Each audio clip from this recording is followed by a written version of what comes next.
मैं स्कूल में था, कॉलेज में था ना, मेरे दिमाग में हमेशा ये क्वेश्चन रहता था कि यार सॉफ्टवेयर इंजीनियर्स एग्जैक्टली करते क्या हैं। मुझे तो लगता था भाई, जो मैंने एक वीडियो देखी थी गूगल की, हर कंपनी में सेम चीज होती होगी, but the actual reality is very different. क्या सॉफ्टवेयर इंजीनियर्स पूरे दिन लैपटॉप पे बैठे रहते हैं, कोड करते रहते हैं, मीटिंग्स में रहते हैं, हर 10 मिनट बाद कॉफी पीते हैं, रात को 10 बजे तक 12 बजे तक कोड करते रहते हैं? ये सारे डाउट्स मेरे दिमाग में भी आते थे। I have a lot of friends who are working in these companies for more than 4, 5, 6, 7, 8 years, 10 years, and I have friends living with me in multiple companies. So काफ़ी सारा एक्सपीरियंस है, काफ़ी सारी चीज़ें देखी हैं। ये क्वेश्चन आंसर करने के लिए काफ़ी सही पोजीशन में हूँ। I am leading a team of software engineers as well in my new role, and I have been working with a lot of software engineers throughout my journey. Almost 4 years experience complete हो गया है। 3 साल Microsoft में काम किया था, 1 साल अपने स्टार्टअप पे किया है, स्टार्टअप गॉट एक्वायर्ड। सो काफ़ी मस्त वीडियो होने वाली है, सारे एक्सपीरियंसेस तुम्हारे साथ शेयर करने वाला हूँ। AI के आने के बाद कैसे चीज़ें थोड़ी थोड़ी चेंज हो रही हैं, वो भी डिस्कस करने वाला हूँ इस वाले वीडियो में। अगर तुम भी एक सॉफ्टवेयर इंजीनियर बनना चाहते हो इन 2025, 6, 7, 8, 9, अब तुम्हें समझ नहीं आ रहा एग्जैक्टली काम होता क्या है एंड होगा क्या, तो this video is for you. You are going to understand a lot of things in this video. अब let's decode the reality face by face. जब तुम नए नए सॉफ्टवेयर इंजीनियर ज्वाइन करते हो, after 1 year of experience, 2 years of experience, 3 years of experience, as you grow तुम्हारे roles responsibilities कैसे change होते रहते हैं। 3-4 साल का मैंने देखा है, बाकी आगे वाला मैंने अपने दोस्तों से बात करी है, काफ़ी सीनियर से बात करी है। I know a Google staff software engineer, I know a Google engineering manager, and I know a person who is a principal software engineer at Microsoft. I know a person who is a principal chief architect, software architect at Amazon. So बहुत सारे ऐसे लोगों से भी बात की है, उनका भी जाना है कैसे काम होता है, क्या काम करते हैं। तो काफ़ी अमेजिंग वीडियो होने वाली है, एंड तक जरूर देखना। Hi guys, I am Nishant Sahar, welcome back to the channel. Let's start the video. अब फर्स्ट ईयर जो होता है ना, वो काफ़ी तुम्हारा लर्निंग फेज टाइप होता है। तुम नए नए किसी कंपनी में ज्वाइन करते हो, this is your first corporate experience, तो थोड़ा डर लगता है भाई, कुछ मैंने कोड चेंज किया तो कुछ फट ना जाए कहीं पे, एंड कहीं सब मेरे को ना देखें, मेरे को गाली ना दे रहे हो बाद में कि भाई क्या कर दिया, फ्राइडे इवनिंग पे डिप्लॉय कौन करता है। बहुत सारे ऐसे जोक्स होते हैं इंस्टाग्राम पे जो इनिशियली तुम्हें रिलेटेबल नहीं लगते हैं जब तुम कॉलेज में होते हो, but as you grow in your career बहुत सारे तुम्हें रिलेटेबल लगने लगते हैं। जैसे एक बहुत कॉमन चीज़ है कि फ्राइडेज़ को कभी भी तुम्हें कोई डिप्लॉयमेंट नहीं करनी होती है, बिकॉज अगर तुम फ्राइडे को कोई भी चीज़ डिप्लॉय करते हो या फिर पब्लिक के लिए अवेलेबल कराते हो, तो बग्स आने के चांसेस बहुत ज़्यादा होते हैं, कुछ चीज़ फेल होने के चांसेस बहुत ज़्यादा होते हैं, एंड तुम्हारा जो पूरा वीकेंड होता है वो ख़राब हो जाता है। This is one of the learnings when you go in corporate, you learn. तुम्हें लगेगा नहीं यार, हर दिन सेम ही होता है, फ्राइडे हो चाहे मंडे हो, मुझे तो अपना काम करना है, डिप्लॉयमेंट बोली है तो फ्राइडे को करनी है, बट ऐसा नहीं होता। अब स्टार्टिंग में जब तुम कंपनी ज्वाइन करते हो ना, तुम्हारा काम मोस्टली यही होता है, तुम्हें बग्स मिलते हैं, तुम्हें अलग अलग तरीके के बग्स होते हैं, कुछ एक्सेसिबिलिटी बग्स होते हैं, कुछ तुम्हारे एक्चुअल बग्स होते हैं कोड में जिस वजह से कोई एरर आ रहा होता है, तुम्हें सारे बग सॉल्व करने होते हैं। अब बग सॉल्विंग का काम क्यों मिलता है? ऐसा नहीं है कि तुम्हारी कैपेबिलिटीज पे शक करा जा रहा है, this is for you to understand the code base, क्योंकि कोड बेस जो होता है कंपनीज में बहुत बड़ा होता है। 10,000 लाइन, 15,000 लाइन, 50,000 लाइन, बहुत सारी फाइल्स अलग अलग फैली हुई हैं, बहुत सारे फंक्शंस हैं, तो समझने में टाइम लगता है। तुम्हें कहाँ जाके कौन सी फाइल में क्या चीज़ चेंज करनी पड़ेगी to fix a bug, to understand that you have to run that app. तुम्हें अपना कोड सेटअप करना होता है, कोड सेटअप के बाद बहुत और प्रॉब्लम्स होती हैं, बहुत सारी चीज़ें तुम सीख रहे होते हो डाउन द लाइन। काफ़ी सारे स्टूडेंट्स कॉलेज में गिट वगैरह नहीं सीखते हैं, वर्जन कंट्रोल क्या होता है ये नहीं पता होता है, तो this initial 1.5 2 months is for you to ramp up. सीखो गिट कैसे यूज़ करते हैं, वर्जन कंट्रोल क्या होता है, पीआर रिव्यूज़ क्या होती है, पीआर रिव्यूज़ करनी कैसे होती हैं, एंड इसके बाद जो तुम्हारे फीडबैक मिल रहा होता है, फीडबैक को कैसे तुम ठीक कर सकते हो। आई स्टिल रिमेंबर जो मेरी पहली पीआर थी, उस पर 50 कमेंट्स थे SG3 SG2 के, एंड भाई आई वाज स्कैर्ड कि यार ये तो कैसे हो पाएगा, 50 कमेंट पहली पीआर पे, आगे वाली कैसे होंगी। बट धीरे धीरे वो 50 कमेंट्स 1-2 कमेंट्स पे हो गए, एंड वो 1-2 कमेंट्स भी तुम्हारे निट वाले होते थे कि यहाँ स्पेस थोड़ी ज़्यादा रह गई है, इस फंक्शन में थोड़ा नेम चेंज कर दो, something like that. But initially जब वो 50 कमेंट्स आए थे, इट वॉज वेरी स्केरी। तो मेंटर्स बहुत ज़्यादा हेल्प करते हैं। Whenever you join a company, try to find a mentor अपनी टीम में, अपनी टीम से बाहर, the person who has been through this process कुछ साल पहले, they have experience, they tell you. मेरे मेंटर थे मेरी टीम में, they are he is currently working in Amazon London, he recently shifted from Microsoft, तो उन्होंने यार काफ़ी हेल्प करी थी यार उसने मेरी। तो he is a very good friend also, he is currently working in Amazon London. तो सारी चीज़ें मतलब भाई ज्ञान कंपनी में कैसे काम होता है, क्या करना होता है। He was there for 3.5 years when I joined, and he was 2019 grad, 18 grade, so he was a little older than me, 3 साल बड़े थे मेरे से, तो 3 साल ज़्यादा एक्सपीरियंस था, तो सारी चीज़ें देखी हुई थी ऑलरेडी एंड काफ़ी ज़्यादा हेल्प हुई। अब जनरली डे कैसा दिखता है तुम्हारा? स्टार्टिंग में तुम सुबह जाते हो, ऐसे हर कंपनी का डिफरेंट होता है, but most of the big tech companies don't have a fix time कि तुम्हें 9 बजे आना है, 8 बजे आना है। You just have to be there before the scrum that you have if you have office days. काफ़ी कंपनीज हाइब्रिड हैं अभी करेंटली, बट धीरे धीरे सब वापस बैक टू ऑफिस जा रही हैं। रिसेंटली वॉलमार्ट ने भी बोल दिया है कि सितंबर से it will be 5 days office. Amazon ने ऑलरेडी 5 days ऑफिस स्टार्ट कर दिया है। People are going to office. My one of my flatmates is from Amazon and he has started going to office every day.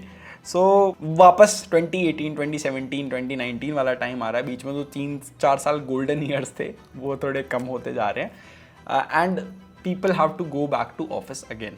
You have to swipe your badge, you have to stay there. अब इससे companies को क्या फ़ायदा होता है? Collaboration improve हो जाता है। They can actually see people are working और not working. Managers get to meet people face to face. They can know who is doing what. So काफ़ी जगह माइक्रो मैनेजमेंट भी होती है, but most of the things are on you, you have to do them. So ऐसे ही दिन start होता है। If you are initial software engineer, तुम जस्ट कंपनी ज्वाइन कर रहे हो, तुम डॉक्यूमेंटेशन पढ़ रहे होगे, तुम कोड बेस समझ रहे होगे, तुम बग सॉल्व कर रहे होगे, कुछ 2-3 महीने तक यही प्रोसेस होता है। उसके बाद you get your first feature. तुम अपने फर्स्ट फीचर पे काम करते हो, उसके लिए तुम डॉक्यूमेंट्स लिखते हो, कैसे बनाओगे, क्या करोगे। फिग्मा, अगर तुम फ्रंट एंड इंजीनियर हो तो फिग्मा से तुम इंट्रोड्यूस होते हो, फिग्मा से कोड में कैसे कन्वर्ट करते हैं। आज के टाइम पे वो वाला काम थोड़ा आसान हो गया है यूजिंग AI टूल्स। अगर तुम एक बैकएंड इंजीनियर हो, तुम्हें अपना PRD लिखना होता है, product requirement document. Most of the companies में तुम्हें लिखना होता है। उस डॉक्यूमेंट में फिर तुम्हारे सीनियर्स, मैनेजर्स वगैरह बताएंगे कि हाँ ये ऐसे होना चाहिए, नहीं होना चाहिए। Then you have to present it and then you have to start coding. So ऐसा नहीं होता तुम्हें कोई फीचर मिला तुम डे 1 पे कोडिंग करना स्टार्ट कर देते हो। You will have multiple meetings कि कैसे इंप्लीमेंट करना है, कौन सा, अगर तुम बैकएंड में हो तो क्या सिस्टम डिज़ाइन होना चाहिए, कैसे हम इसको इंप्लीमेंट करेंगे, क्या इसका लो लेवल डिज़ाइन होना चाहिए, and finally you start implementing.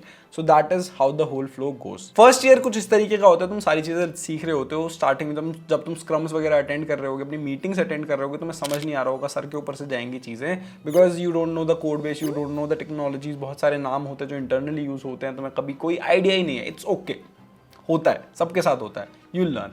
Second year में you have some confidence, you have already completed 1 year in your company, now you know things, तुम्हें पता है। You will find a person जो तुम्हारे जैसा है, नया कंपनी में आया होगा या आई होगी। You will help them out as a mentor, तुम उनके बड़ी बन जाओ, उनकी हेल्प करो। You will help them go through the process जो तुमने किया था।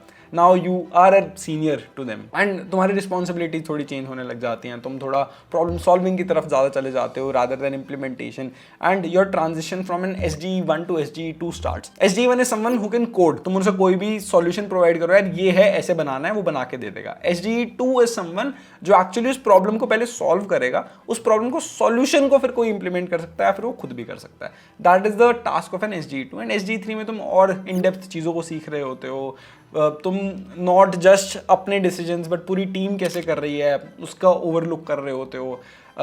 कुछ भी आर्किटेक्चरल चेंजेस होने चाहिए, टेक में क्या होना चाहिए, कैसे बनना चाहिए, क्या होना चाहिए, सारे डिस्कशन में तुम पार्ट ले रहे होते हो। एंड धीरे धीरे then you transition to a principal level या फिर तुम स्टाफ सॉफ्टवेयर इंजीनियर लेवल पे जाते हो। तो SDE3 एंड SDE2 के बीच में काफ़ी ज़्यादा गैप होता है। You need to have a lot of in depth knowledge for a lot of things. At least 3 से 4 साल लगते हैं after getting promoted to SDE2 to become an SDE3, and similarly 4 से 6 साल लग जाते हैं to become an principal software engineer. तो टोटल तुम प्रिंसिपल सॉफ्टवेयर इंजीनियर अप्रॉक्स 12 से 13 साल में बनते हो। एंड SDE2 तुम anywhere from 2 years to 4 years में बनते हो। सेकंड ईयर वाले फेज में तुम यही सारी चीज़ें अच्छे से सीख रहे होते हो कि कोड ऑप्टिमाइजेशन कैसे करनी होती है, तुम्हारे सिस्टम डिज़ाइन थोड़ा तुम पढ़ रहे होते हो, लो लेवल डिज़ाइन तुम अच्छे से सीख रहे होते हो, लो लेवल डिज़ाइन तुम एक्चुअली इंप्लीमेंट कर रहे होते हो। It's not just a bookish knowledge. तो these are the things that you actually do in your second year and you learn these things. And once you are an SDE2, you start also taking interviews. तुम candidates के interviews लेना start करते हो। You might go to campuses, you might go to your own campus to hire people. मेरे को ये opportunity नहीं मिली, Microsoft में 62 लेवल या उसके ऊपर जाने के बाद ही मिलती है ये opportunity, and you can start taking interviews after that. But I got an opportunity to talk to a lot of interns that came. I took multiple sessions when I was at Microsoft कि कैसे तुम अपने PPO convert कर सकते हो, अपनी social presence बना सकते हो, and that was really fun. तो ये सारी चीज़ें होती हैं जब तुम सेकेंड ईयर में आ जाते हो। अब जब तुम SDE2 बन चुके होते हो या बनने वाले होते हो एंड उस वाले पाथ में होते हो, तब तुमसे इम्पैक्ट लाइक मांगा जाता है। इट्स नॉट जस्ट कि तुम्हें कोई प्रॉब्लम दी तुमने सॉल्व कर दी, you will have to find work, you will have to see कि यार ये वाली प्रॉब्लम आ रही है, I will take it up, own it up and I will start implementing this और I will take the charge of it. तुम not just the problem solver, तुम एक्चुअली प्रॉब्लम फाइंडर भी बन जाते हो। तुम दिक्कतें ढूंढने लगते हो, दिक्कतों को सॉल्व करने लगते हो, and this is also a part what you do. And धीरे धीरे यही वाला पार्ट तुम्हारा बढ़ता जाता है। तुम्हारे पास कोई भी प्रॉब्लम लेके आ सकता है, तुम उस प्रॉब्लम को सॉल्व करते हो, एक सिस्टमैटिक फर्स्ट प्रिंसिपल से सोचना स्टार्ट करते हो, कैसे उसको तुम ब्रेक डाउन करोगे, कैसे उसका सॉल्यूशन लाओगे, and that is what you do as you grow in your career. तो सॉफ्टवेयर इंजीनियर्स का काम सिर्फ कोड करना नहीं होता है, प्रॉब्लम्स को आइडेंटिफाई करना, प्रॉब्लम्स को सॉल्व करना, मीटिंग्स बहुत सारी होती हैं, मीटिंग्स में अपने आप को प्रेजेंट करना, अपने सॉल्यूशन को प्रेजेंट करना, अपने काम को शोकेस कराना, इम्पैक्ट को शोकेस कराना। If you are in any company, if you don't showcase impact, तुम कितना भी कोड करते हो, तुम कितना भी काम करते हो, you won't get promoted. Promotions के लिए इम्पैक्ट चाहिए होता है, not the number of lines you have coded. The more impact people can see, चाहे तुमने 100 लाइन का कोड किया हो, बट दैट 100 लाइन्स का code helped you out and company के पैसे बचवा दिए बहुत सारे, या फिर टाइम बचवा दिया बहुत सारा, then you will get promoted. So it's all about impact and it's not just about the number of lines of code you write. Number of lines of code, अब AI काफ़ी ज़्यादा तुमसे ज़्यादा जल्दी लिखने लग जाएगा. Most of the companies have asked people to start using Cursor, start using ChatGPT, Claude. कोई भी तुम्हारा जो AI टूल है उसको यूज़ करना स्टार्ट करने बोल दिया है, चाहे वो कोई कंपनी हो. Amazon ने अपना खुद का बना दिया है, Amazon इंटरनली वो यूज़ करता है. Google का अपना Gemini है ही, वो अपने कोड एडिटर में उन्होंने इंटीग्रेट कर दिया, that they use. Similarly Microsoft के पास Copilot है ही, एंड VS कोड में, तुम्हारा विजुअल स्टूडियो में, हर जगह वो इंटीग्रेटेड है. It helps you right the boiler plate stuff, काफ़ी अच्छी लॉजिक भी लिखने में हेल्प कर देता है. And that's how the development process is becoming faster. And तुम्हें सिर्फ कोड पे ध्यान नहीं देना, तुम्हें एक्चुअली प्रॉब्लम कैसे सॉल्व होगी उस पर, ऑप्टिमाइजेशंस पे, एंड जितना ज़्यादा तुम इन डेप्थ जा सकते हो उस पर ध्यान देना होगा. एंड जो कॉफ़ी वाली बात है यार, वो काफ़ी हद तक ट्रू होती है. And there are no fixed timings. कई बार हो सकता है तुम्हारा प्रोजेक्ट है, तुम्हें वो जल्दी डिलीवर करना है, तो you might have to work 5 days, 6 days, 7 days. But most of the people, most of the good companies have this trait कि if you have delivered exceptionally well, तो तुम्हें उसके लिए रिवॉर्ड भी किया जाता है. कभी कभी अगर तुमने एक्स्ट्रा टाइम कहीं पुट इन किया है तो तुम्हें एक्स्ट्रा ऑफ दे दिए जाते हैं. मेरा एक दोस्त है, जूनियर है, he is currently working at Microsoft, तो उसने लास्ट 1 month में हर वीकेंड पे भी काम किया था. सो उसकी टीम ने इस चीज़ को देखा and they gave him a 1 week of कि यार तुम बिना कहीं छुट्टी डाले एक हफ्ता चिल करो, 1-2 मीटिंग्स कुछ हो अटेंड कर लेना, but you don't have a specific task to do. So good companies, good managers do that.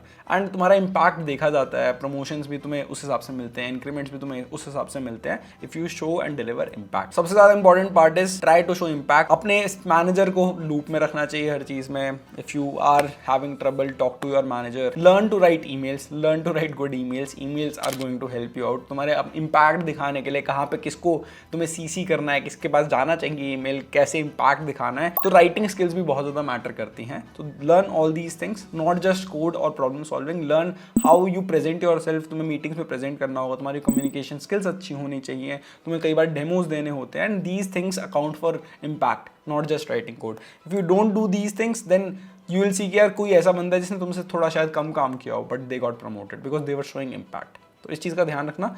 बाकी यार फाइनल एडवाइस यही है, if you currently are in college, start learning, go deep, learn to use AI. थोड़ा बहुत अगर तुम machine learning वाली side जा सकते हो तो जाओ, तुम्हें इंटरेस्ट आता है तो जाओ.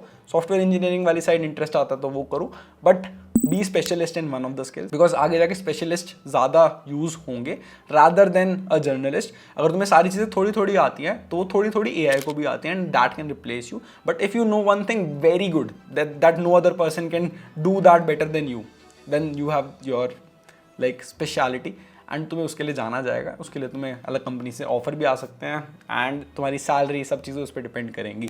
बेसिक टास्क AI आगे जाके इजीली कर देगा. द डिफिकल्ट टफ टास्क होंगे उसके लिए ह्यूमन इंटरवेंशन चाहिए होगा. इन टफ टास्क के लिए तुम्हारे पास टफ स्किल्स होने चाहिए, ज़्यादा अच्छे स्किल्स होने चाहिए.